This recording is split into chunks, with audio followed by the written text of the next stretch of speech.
Welcome back to the Overthinking Podcast, the show where we help you navigate all the chaos in your brain and help you actually make sense of it. Today, we're switching up our approach. If you came here for some sugarcoating, then you're in the wrong place. But if you're ready for the honest truth that might hurt your feelings but will actually give you results, we've got you. This is the Tough Love Fitness Tips. The things you need to hear and the stuff we'd tell you if we weren't afraid to hurt your feelings. But don't worry, it's tough love with love. Think of us as your big sisters who want you to stop wasting your time so you can finally see progress. And stop wasting your money. By the end of this episode, you will walk away with at least 5 pieces of advice to light your fire under your ass and reinvigorate your motivation. But But first, first, ooh, we crushed that.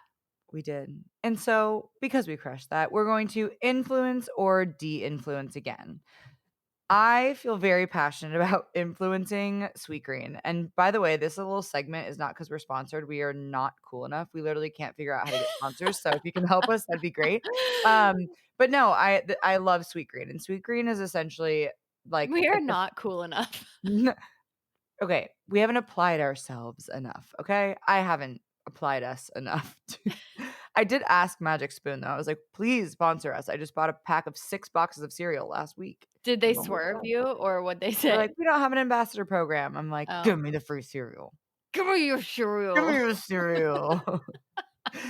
What was that? "Give me some waffle fries and Diet Coke for Okay, free." but wait, back this is gonna be a chaotic episode already, Sorry. I can feel it.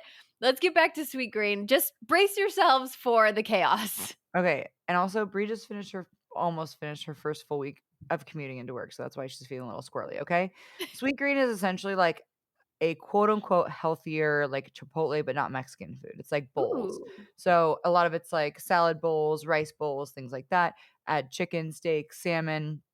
They have like local farmers that they source their produce from. It's like cute. They're on the wall, it's very like holistic. Um, and their treat that they sell there is huge chocolate and a Rice Krispie treat. They Oh. call it like a crispy rice treat because branding, but Sweet Your Green is whole legit. shit is a Rice Krispie treat. That's, like, part of your personality. And so are bowls. Bree's big ass bowls.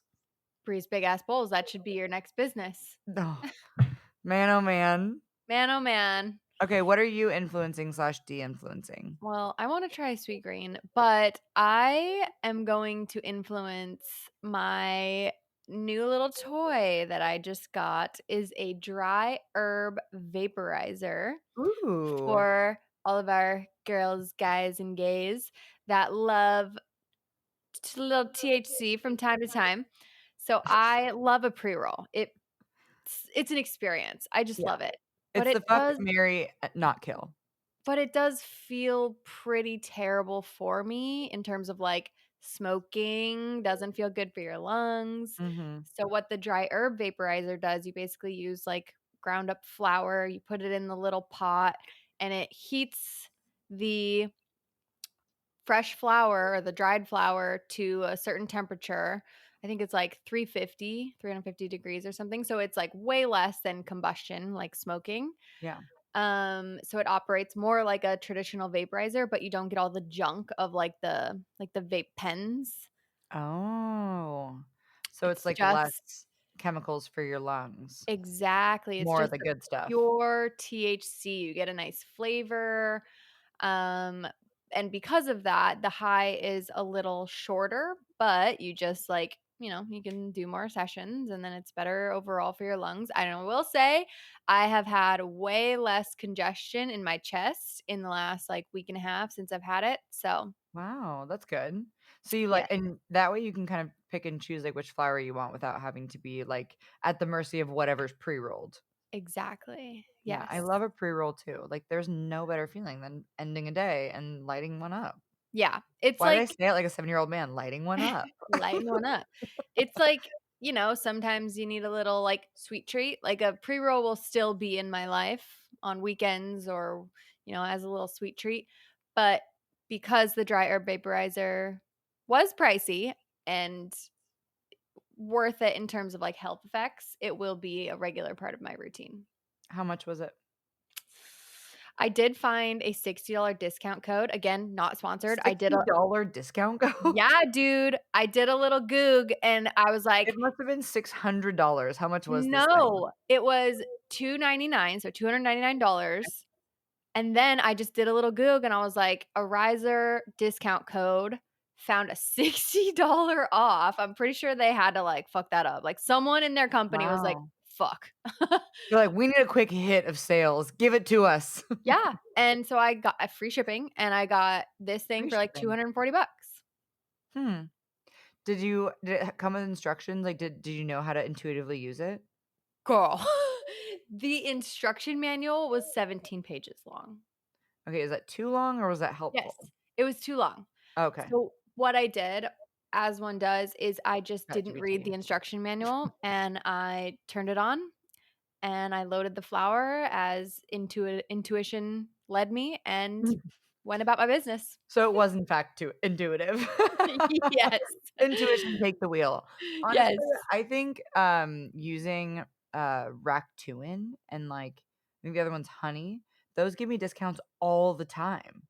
Ooh, Ractoon gives you money back for certain okay. stores, like Target's like 2% back every time, Huh. and sometimes it'll be, like, up to 10% for things like Nike. Well, that's what you're influencing for next time. That's right. Sorry, we got a little carried away. Maybe sponsors will want us now. Look at how much we Kelsey, yap about random shit. so let's get into it. Kelsey, I know that you are very passionate about this topic because you're very passionate about certain topics. And so this specific episode is for the things that us health coaches wish we could scream from the top of the rooftops and actually shake our clients and get it through their heads. We'll lead us off with tip number uno. So, tip number 1, this is the part that no one wants to hear, but in order to make big changes, you cannot have it all. You're going to have to sacrifice something: time, comfort, saying yes to everything and everyone. Mhm. And if you want to lose weight, but you're eating out every single meal and you're also not tracking food, like something's got to give. You can't expect these big results when everything's constantly changing or you're just defaulting to convenience foods all the time. It's almost like you're just becoming a victim of circumstance if that's the way that food is happening in your life when you have these big goals. And also, like, eating out is really costly. Going out to eat, like, my sweet green bowl was, like, $20 today, and all the ingredients in it, I could make, like, 4 of them for that amount. Okay, if you can't, eat more food at home, then maybe you're tracking your food, and that's the compromise. Okay, I'll track my food and make sure that I'm at least getting close to what I'm supposed to. Or, Or like finding ways that you can cut other things that are, like, sucking a lot of your time out. Because a lot of this, right, like, "I can't cook at home." Okay, that's a priority. It's not because you cannot, and we're saying this as 2 privileged people who don't have kids, Mhm, and we work in the fitness industry, but no matter what, there is time to do something. You're gonna have to eat regardless, right? So you're going to have to source something no matter what. So maybe that looks like sourcing pre-cooked meat, right? Like those you talk about the Kevin's natural foods all the time. right. Maybe keeping those stocked from Costco Yep. is your default for now until you can find some wiggle room in your schedule to cook things at home. And we created a massive database of all of our like go-to and kind of approved convenience foods. So if you are still learning kind of how to nourish your body and you're eating convenience foods, you're going to be stuck and you're going to keep feeling frustrated and you're probably going to get stuck in the trap of like, oh, I just have to like eat less and eat less, but then you're eating not very nutrient dense foods and so you're just kind of chasing your tail. So Yeah. and the other thing is like when it comes to energy balance, like if you are in a season where you really can't work out, well, maybe it's time for you to pay more attention to your food so you can Mhm. manage things or vice versa. Like for me, I don't have a lot of time to work out right now. So I have to pay closer attention to my food. And I think that's something that, the more urgent your goal feels to you, the more sacrifice you kind of have to make, like urgently, like how quickly you want it, how badly you want it. You got to tighten things up. And I think that also comes with an understanding of the season that you're in, right? Like a lot of people will try to diet through the holidays because it just feels like the right time, right? Like it's winter, It was the worst where time. it is the worst time because you have all these social things. So understanding that will eliminate some of the frustration that can come from what feels like getting out of routine. And a lot of this compromise topic in my head is from clients who, do go eat out a lot and they are constantly going on like friend dates or, date dates, and it's alcohol ridden and they get like charcuterie boards. So maybe instead of like charcuterie board and wine, it's like one glass of wine and ceviche, instead of like finding different ways that you can compromise instead of always saying or checking in with your coach like, "Oh, yep, had 4 charcuterie boards this week and 17 glasses of wine." Like, okay, if that's your vibe right now, that's fine, but you can't also have your dream body while doing all of that. That's just the reality. You can't. Yeah, and it takes time to identify what your true priorities are. Like, you know what? If losing body fat and recomping your body feels like the biggest priority, but you're not able to make these compromises or they don't feel accessible to you, then you probably don't want them bad enough. And that is the hard truth. Like, if you're not willing to compromise, then you probably don't want your goal that bad. Or Yeah. or the pain of not having it is not great enough for you to make the compromise. Because if it is, you will make it. Exactly. Yep. And a lot of people make their big life changes when they do hit quote unquote rock bottom, right? Whether it's like a health complication or even just like an event coming up where there's like a wedding and they're like, oh shit, it's crunch time. That's when people make these like hard discipline choices, which is great. But usually they're unsustainable. Yes, but it's unsustainable. And then you default back into all those bad habits. Right. And then when the event's over, right? Because the event maybe probably because 'cause we're Americans, involves food and drinking, and then you feel like crap the next day, so then we have the hangover food, and then you're like, "Oh, no, I'll start Monday," and then now it's been, like, 4 days, and then you're like, "Oh, I'm actually in way worse shape than when I started this whole thing." Yep. So but we're also What? not demonizing you going out to eat and having date Not at night. all. No, we absolutely want you to do that. We wanna give you the tools so you can have your date night, be stress-free, and, like, give you the tools to equip you for it. Yeah, and the word compromise doesn't mean restriction and like Totally. killing everything that you love. That's a great point. Compromise is choosing what is a priority to you. If a priority for you right now, and it could be short term, it could be 2 months, it could be 6 months, it could be a year, is choosing a new relationship or choosing to focus on work, and it's not changing your body composition, that's okay. But there has to be a compromise and a fluctuation and a flow in order to achieve the outcomes that you want. Of body composition specific, because I think you said another very important part, which is you don't always have to be on a freaking diet. Like, you can live your life. You can go enjoy your life and not worry about food and what your body's gonna look because of what you're eating and if you're moving and not enough. So, let me just also say that this applies to people who are urgently wanting to make a change and know that they need to make a change or really want a change. You will have to compromise. If you're happy exactly how life is and how your body is, you're probably made the compromises already, and those things feel ritualistic now to you. Yep. Yep. All So the right. takeaway is change requires trade offs. You cannot keep all of your old habits that has curated your current experience and expect a new outcome. You've got to do something different. Which And leads us into tip number 2. which is stop skipping workouts and actually commit. That is tip number 2. This really is a tough love moment because half doing a plan is basically not doing the plan at all, and then doing random shit classes week to week and bouncing around isn't a plan. That's just like randomized stuff put together. Yeah, sporadically showing up doesn't cut it, and I know you wanna go down your little rabbit hole Yeah, of I group do. fitness. Progress happens because of consistency, not random bursts of effort. Yeah, and then even if you do your programmed workouts with whatever effort you can muster, that's better than perfect because 2 weeks is always better than nothing, or 1 workout a week is better than nothing.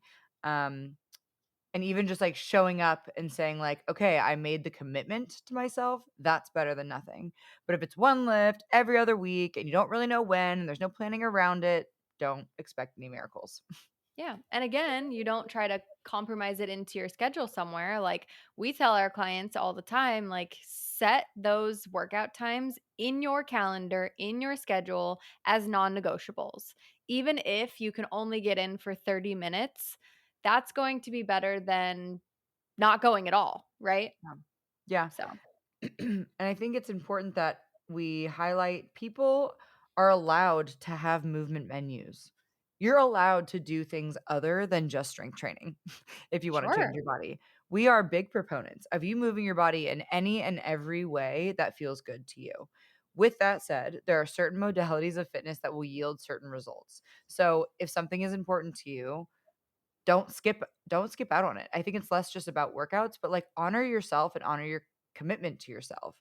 And the more you do that, and for a lot of my clients when we start, I'm like, "Let's get really consistent with fitness first, and then we'll tackle everything else." Yep. Or some people, it's like, "Let's start with nutrition first," right? If people are really self-conscious to go to the gym, it's the person who's like, "I need to get fit before I can train with you." I'm like, "You're getting fit to train with me.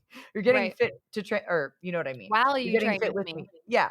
And so I think what you said of, like, you can't just randomly do things all over the place if you're trying to accomplish a goal. Sorry, wow, I'm getting Yeah, choked up. inconsistency does Right. not help you reach your goals. What matters is being consistent, and that beats out intensity over anything. So follow some sort of program, even if it's written by yourself. You write down the same 5 exercises that you're Mhm. going to do every single week, Monday, Tuesday, Wednesday, Friday, whatever.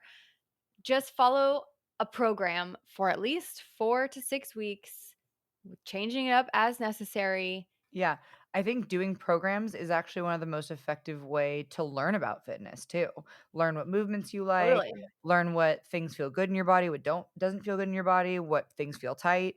So, this doesn't mean to program hop all the time, but I would even say, like, give it 4 to 6 months before you change something else, study the person who's selling it, make sure they say things outside of fitness that you align with too, and I think there's a lot of good coaches out there, and there's also a lot of shitty ones, Totally. but like all shit, you can usually smell it. Yep, yep. Or you'll, like, do it for a little bit and be like, "Oh, this wasn't working," or "I wasn't seeing anything," and, you know. Takeaway: consistency beats intensity. So, follow a program and stick to it, and if you're gonna go all in, just go all in and have some accountability built in. And tip number 3, you're underestimating how much you eat. You know those few bites of the chip bag while you're making dinner? Or maybe the 2 tablespoons of peanut butter? That's really 5 tablespoons of peanut butter? Guilty, as charged, Yep. yes. Until you actually measure things, you may not know how much 2 tablespoons is, right? Yeah. So almost everybody does this. Unless you've honestly tracked for a while, you're probably underestimating. So if Yeah. you've gotten to the place where you're being really diligent, you think you're eating healthy and you're working out and you're still not seeing the scale change, it might be because you're underestimating your calories. Right. And things that are highest in calories are things like fat. So if you're cooking with oil, you may not be logging the oil that you're cooking with, or you're just like really dousing it on there. Like even like the avocado oil spray. There's this fitness coach, Lauren Kansky, who has a super funny video of her like spraying the avocado all over. She's like, "This is calories. Like it still adds up." Yep. And Yep. then, like the bites leftovers of your kids' food on the plate, or um a handful of chocolate chips every time you pass. Yeah, those things do add up. And especially when they're, higher in fat. Doesn't mean fats are bad, but they are higher in calories. Or I'd like to point out a common villain is beverage calories. Ah, Your venti latte at Starbucks, bro, is like 600 calories. Get the sugar free, even if it tastes weird. Commit to your goals. yeah. Compromise. Compromise and like decide what your compromise is going to be. It's got to be something you can stick to. But I do think, if we I don't know, for some reason we're talking about tracking food today a lot, which I don't know, I think tracking food is such a tool, and if you are tracking things and you have a better eye for things, but you can still underestimate if you haven't been in the practice of it, right? Like, I haven't even taken out my food scale since I've moved to Chicago, so, like, Yeah. I'm definitely due for, like, a little check-in. Yeah. I think it takes a little auditing of yourself to understand how like, I can look at most things and see like, "Oh, that's probably 4 ounces. That's 5 ounces." Like, I have a good eye for that now because we are trained Right. and skilled because we've done it ourselves. So, get curious. And this tip isn't about shaming, it's just about awareness. Once you know, you can make informed decisions instead of constantly spinning your wheels. You know who's super guilty of this? Who? And, like, no shame, but the people who say that peanut butter is a good source of protein. Yes. Not a This good source tip of is protein. for you. If you're telling me that peanut butter is a good source of protein, or you're Yeah. like, Uh, yeah, I had some almonds, so I got my protein in for the day. I'm like, "You are eating so many calories for such little amount of protein." For, like, per gram, and this is a comparison you've done before, but it's like per, like, gram of weight, it's crazy how different nut butter is than just, like, a piece of chicken breast. Mhm. Yeah. And I think another common thing is like just not looking at the nutrition label, right? Like go look at the nutrition label of items that you're choosing, whether it's chips, whether it's ice cream or yogurt or whatever it is. Let's say ice cream. The serving size is probably like 2/3 cup. And Yeah, if it's Ben and Jerry's, it's probably like 350 calories for 2/3 cup, which is a very small amount, right? So if you're not paying attention, those calories will be sneaky and will be the reason that you don't see the results that you want. and just because a huge chocolate bar is a whole bar is 2 servings doesn't mean you can eat the whole thing, okay? I said that backwards, but you know what I mean. Like, just because we wish the Hu chocolate bar was 1 serving, it is in fact 2. Yeah. It's We'll have really to do silly. an episode on approved foods because to me, there is certain foods that are too delicious, like the Hue bars. To Yeah. me, 1 bar, 1 serving, and I'm gonna eat it all. It's the chicken chips for me. So those are not allowed in my house because I will eat the entire bar, the Hue bar. Oh, I can't eat 400 calories for a dessert every night. I try to limit my dessert at the end of the day to under 200. 400, that's too much. I'm going to have to compromise somewhere else if and when I do want that. Like if it's once a week or if it's once a month, that's okay. But an every night sweet treat, 400, not allowed. Nope. how did you arrive at the 200 calorie kind of goal there? Tracking. I would get to the end of my day when I was tracking diligently and I was seeing like, okay, I hit my protein really well. I figured this out. And it kind of takes a little game of Tetris too, where you're like, okay, you got to do like some mental math or like, okay, I need more protein in the early part of my day so that when I get to the end, I don't have to eat 100 grams.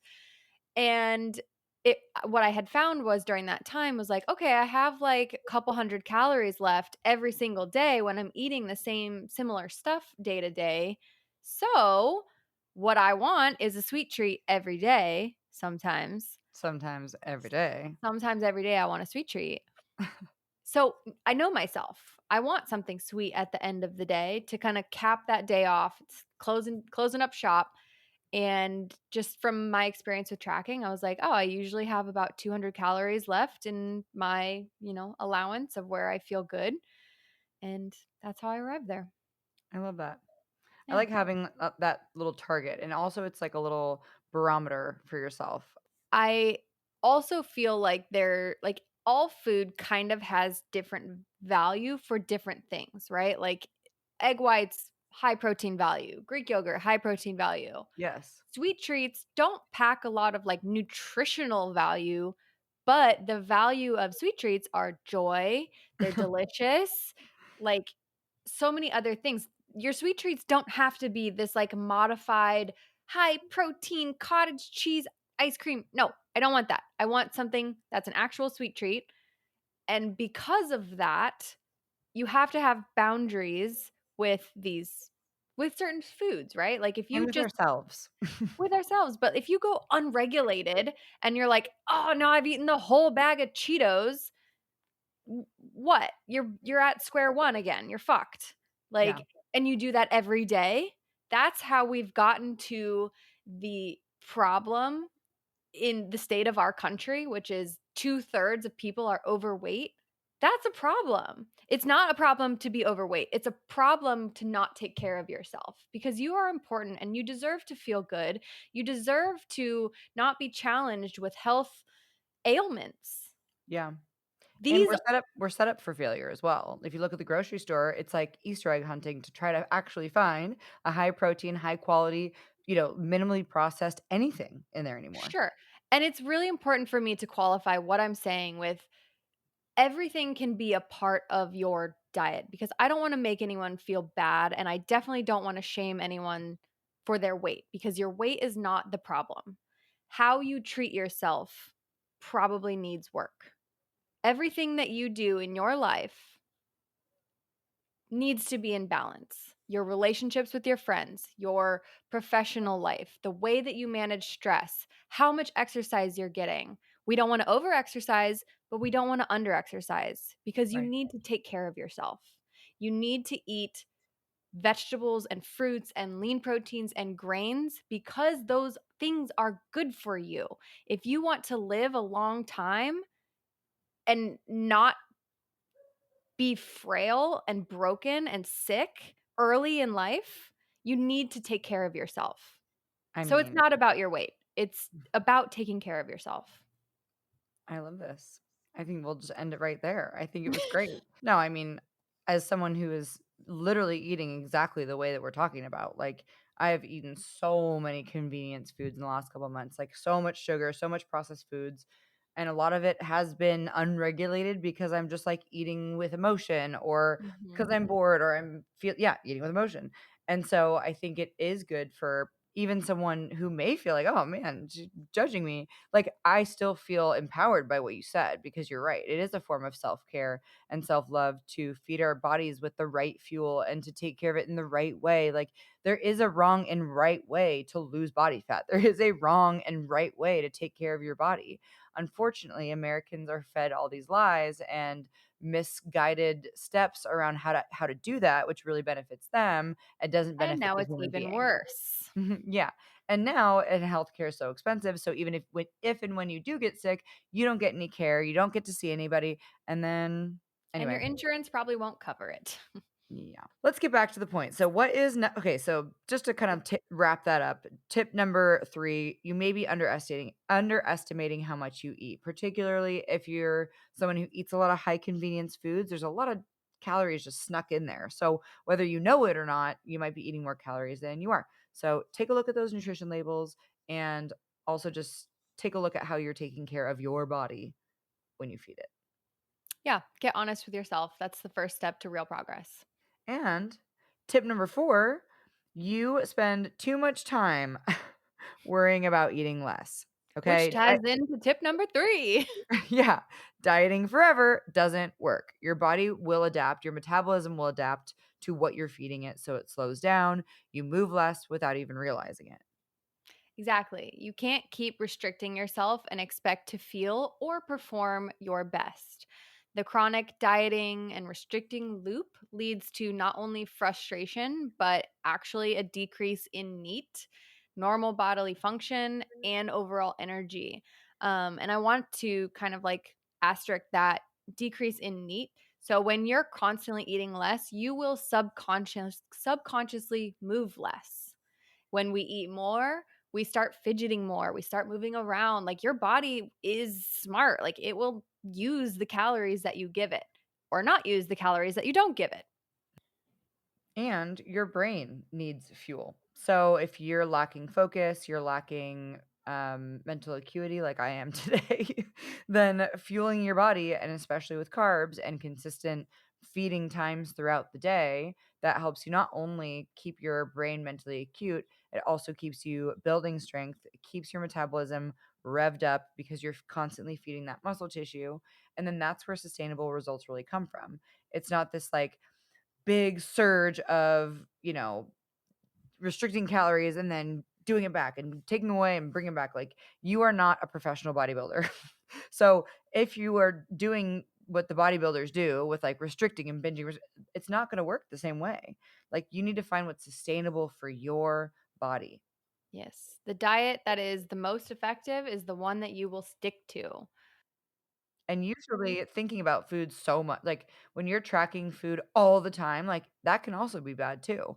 That can also lead you to thinking and spending too much time worrying about what you're eating and actually leading you to overeat and being in this like, you know, self-fulfilling prophecy of like breaking your macros and all of that. That can be a really vicious cycle as well.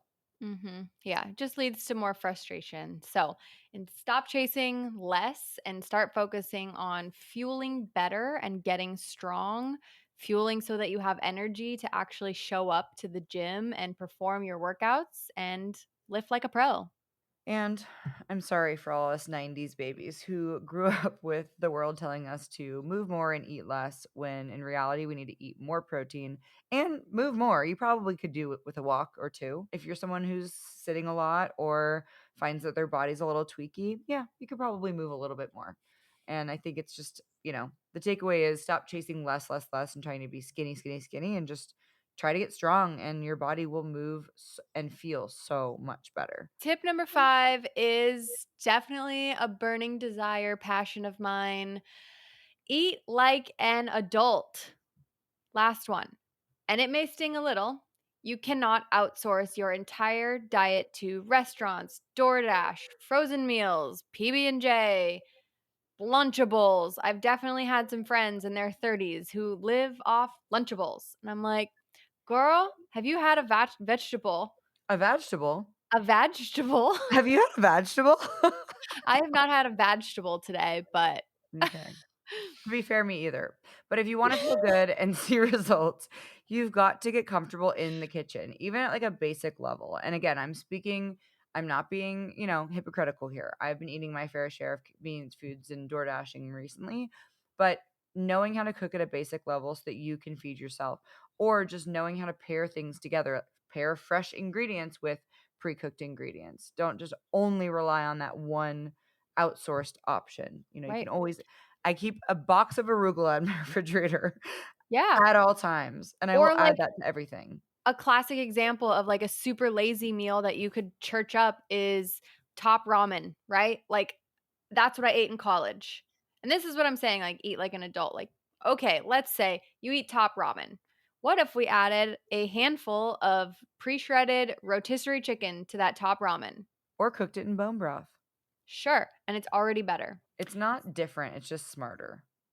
Yes. So learning how to prepare proteins, even if they're convenience proteins that are already cooked for you, cook vegetables, make them taste good, that's the game changer. Use sauces and seasonings. It sets you up for success because you're in control of what goes into your body instead of constantly ordering takeout that's really expensive Yep. and expensive calorically. And cooking your own food helps you create a relationship with your food. So it's actually better for your digestion for you to eat food that you have cooked or prepared or heated up at home. Digestion actually starts in the brain. So when you first think I'm hungry, that's when digestion starts. But second is actually your smell. So when you start smelling food, you start salivating, your body starts priming its digestive enzymes, its stomach bile to start taking on the food. So you're actually doing yourself an advantage by, cooking at home, not just from like a caloric level, but also from a digestive system. And some, as your local IBS girly, I can confirm this. This is really important for me, especially, is also to take time with my food. So as you're going through your meal, continue to like notice the flavors and the smell and the textures of your food. This helps you create a relationship to your food. And typically, when we're just buying food out or it's convenience, it's just that, you lose the culinary connection and the art of the food. Um, Yeah. Yeah, yeah. and it's you may have an appreciation for cooking if once you start. So, Yeah, and it doesn't have to be good that good. Get one chicken seasoning and some chickens and put it in a Ziploc bag, marinate it for an hour, put it in the air fryer. It'll be way better than any pre-cooked Whole Foods chicken. I promise, because I've tried them all. totally. So, the takeaway here is cooking for yourself is one of the most powerful tools for hitting your goals. Simple meals made at home will beat takeout every time, financially and calorically as well. Let's hit 'em with a little rapid fire tough love tips. Ooh, lead us off. All right, number 1, no amount of alcohol is gonna be good for your results. Just Boom. period. We know alcohol is a toxin. Number 2, stop working through lunch. If your digestion sucks and you're bloated, it might be because you're stressed and not actually chewing your food.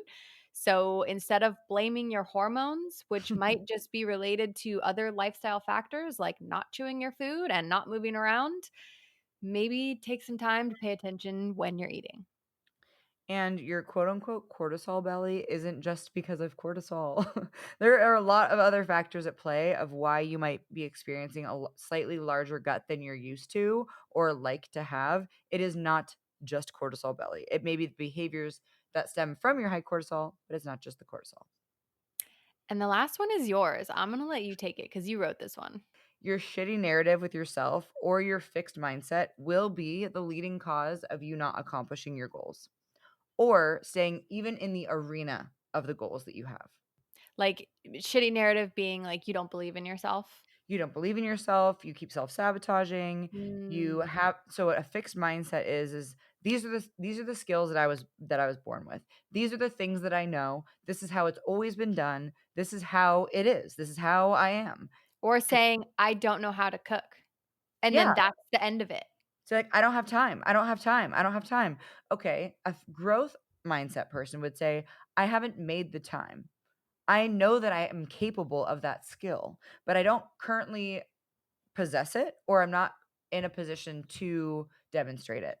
So if you Love keep that. saying, I can't do it, I don't have the time, I'm so fat, da da da, that's going to be the reason why you never get even in the ballpark of scratching the surface of your goals. So basically, you are what you believe. Whether you think you can or you can't, you're right.